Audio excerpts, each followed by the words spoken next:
Raw took place tonight in Boston, Massachusetts, and this was a show that really made it feel like we are on the road to WrestleMania.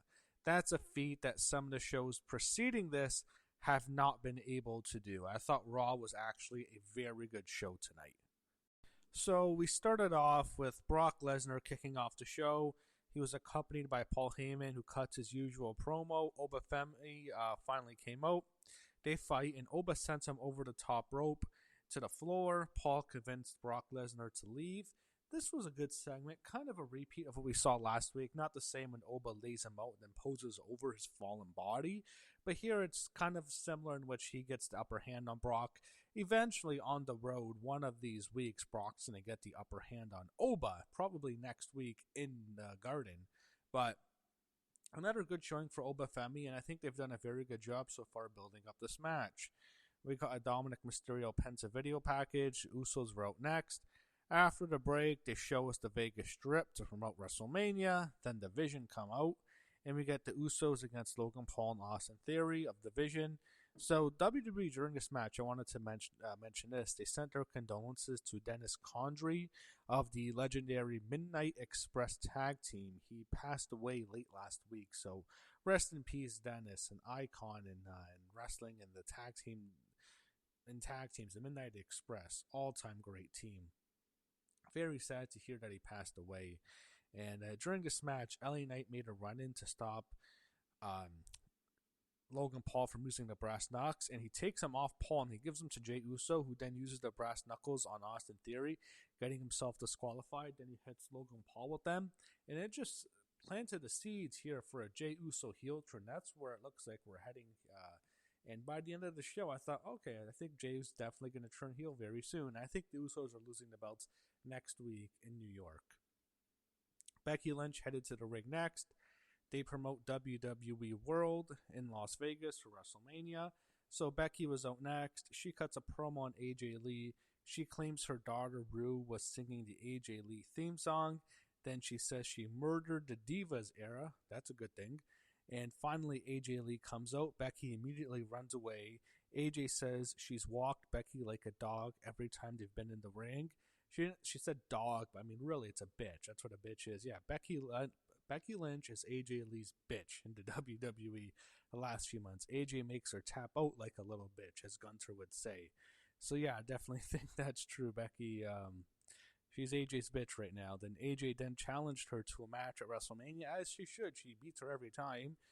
Becky, I thought, was overacting. And then Becky even brought up AJ leaving after her last WrestleMania match. So we get this match officially set up for WrestleMania. In a rematch for the Women's Intercontinental Championship, I do think Becky will win this match. Don't get her belt back.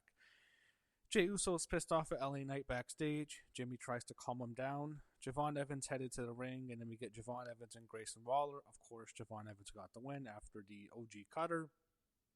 Backstage, Adam Pearce was told by Paul Heyman to schedule a tag team title match in a street fight next week in New York City in Madison Square Garden between the Usos, who would defend their belts against the Vision. And Paul Heyman was then sent to the ring next. He tries to get out of it, but Adam Pearce sends him to the ring. And then Paul Heyman's in the ring. Seth Rollins comes out. Stupid gimmick in which he comes out dressed as a masked man. I mean, there was no other masked man with him. And Brock killed them all last week, so why does he even still have the gimmick? But he's stopped by security because Paul Heyman filed a restraining order in the state of Massachusetts, and what happens is because Seth broke the restraining order, he was now under arrest, and Paul is just saying terrible things to him. He's saying, he starts not only just talking about Rollins going to prison, he talks about, Becky, he's saying your wife will divorce you and then she's going to sleep with half the locker room. I'm not sure Becky Lynch would have liked that, hearing, Paul say that she's going to sleep with half the locker room. I get the impression she probably would be a little pissed off. And then he even mentions the daughter, Rue, I think that's her name, Becky and Seth's daughter.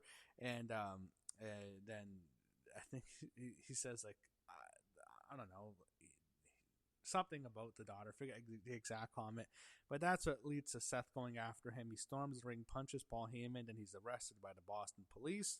I think Braun Breaker is going to be back for WrestleMania. We're going to get Seth Rollins and Braun Breaker at WrestleMania. I don't know where the hell Gunther is. I don't know what he's going to do at WrestleMania. I was thinking maybe Gunther would be a good opponent if Braun's not ready because he doesn't have a match, but I do think Braun's going to be cleared, and I think we'll get Seth and Braun Breaker at WrestleMania. Kabuki Warriors wrote next, and then Bayley and Lyra Valkyria wrote afterwards. And we get Lyra Valkyria and Bayley taking on Asuka and Kairi Sane. So the Fireflies wrote for this one. Lyra pinned Kairi after a Nightwing, and then in the ring, the always stunning Jackie Redmond interviewed Bayley and Lyra on how they're going to find their way to Las Vegas for a match. Lyra calls out Lash Legend and Nia Jax, and Bayley wants a title shot. They officially challenge him to a match next week in New York City at Madison Square Garden for the women's tag team titles, and it was later made official. We'll have Nia Jax and Lash Legend defend their belts against Bayley and Lyra Valkyria next week on Raw. I know originally I thought Bayley might get into a triple threat with Becky Lynch and AJ Lee, but no, that's not what they're doing. They're doing it like this. I hope they get in. Maybe they can make it a fatal four-way. That makes more sense. In the past, they've done fatal four-way women's tag team match for the titles. They've done those matches a couple of times at WrestleMania. I think WrestleMania 35 when Bayley and Sasha Banks lost the belts, and it killed the division for like 3 years after that. Then I think they did it 1 year when actress Sasha Banks, they only won the belts. I think that was at 38. Then they walked out a couple months later. So I think this would be the third time they've done it. They can do it. I guess it'll be Nia Jax and Lash Legend going in as champions who are fucking horrible. They're the worst team ever. The worst champions ever. That match was horrible on Friday. They'll defend against the Bella Twins, then against Bayley and Lyra Valkyria, and Charlotte Flair and Alexa Bliss. That looks like where we're heading for WrestleMania, but hopefully Bayley and Lyra get on the card, because Bayley didn't get on the card last year. We got an NXT Origins on Tiffany Stratton, who is challenging Julia this Friday for the Women's United States Championship on SmackDown. Penta talks IShow Speed backstage, don't care. Dragon Lee walk in. I thought this was stupid. I wrote this down. I had to put this in my notes. Where the fuck is Gunther? I repeat, where the fuck is Gunther? Where the fuck is Gunther? Like, why isn't he on the show? This is WrestleMania. There's now only 3 Monday Night Raws left until WrestleMania. Gunther hasn't been on TV for 3 straight Raws. Why isn't he on WrestleMania? Why isn't he on Raw? Even if he gets a match, there's no excuse to keep him off TV. John Cena should be pissed off. He won't say anything because he's John Cena, but John Cena should be pissed off. He tapped out to this guy on Saturday night's main event, and they haven't followed through. Yeah, they had him retire AJ Styles, but then they have him lose at the Rumble. He gets the last one eliminated, should have never came out. And then, like, why isn't he on TV? Like, what the fuck? Remember, I made John Cena tap out like a little bitch. I made AJ Styles retire. I retired Bill Goldberg. What the fuck? Why isn't he on TV? Really, John Cena should be pissed off. AJ Styles should be pissed off. I know Goldberg's probably pissed off anyways. He doesn't give a shit. Why would I say he doesn't care? But, I mean, Cena really should be angry about this. This is garbage. Like, why the fuck is Gunther not on the show? Ugh. Anyway. So Adam Pearce talked to IShow Speed backstage. That's when Danhausen shows up. He curses Speed. And I thought, maybe Braun Breaker's going to spear him again. Asuka yelled at Kairi Sane backstage. And then Io Sky shows up to console Kairi. Then Asuka yells Kairi's name. Raquel mocks Io after helping Stephanie last week. Raquel challenges her to a match next week. And I don't think Io Sky's going to get on WrestleMania this year. I don't think there's a path for her. The only way I can see her on the card is she's in like Rhea Ripley's corner to stop BFAB and Michin from interfering on behalf of Jade Cargill. I think that's the way Io is going to get on WrestleMania this year. And that's a shame. That's really a shame. And it's upsetting. Really upsetting. She really should be at WrestleMania. And it pisses me off because she had that tremendous match last year in that triple threat with Rhea Ripley and Bianca Belair, and for her not to be on WrestleMania, I think she'll probably get on just in Rhea Ripley's corner. So Dominic Mysterio was out next with Liv Morgan, who was immediately jumped by Stephanie Vaquer. The two of them brawled into the back into Gorilla before they were being separated by security. So JD McDonough joined Dom at ringside, and Penta came out afterwards. We get our rematch for the Intercontinental Championship Penta defended his title against Dominic Mysterio. So Finn Balor appeared, distracting Dom, costing him the match. And Finn, I had to point this out, wearing a t-shirt twice his size, took out JD and Dom with a dive. Dom ran away as JD got his ass kicked. They preview next week's show in New York, in the world's most famous arena, which got booed in Boston. Bayley mentioned it after their victory when they were interviewed by Jackie Redmond. And then after that, we went backstage. Jimmy Uso warned CM Punk on what he says out there before his promo. He doesn't want his family mentioned, as Punk has been doing in weeks past.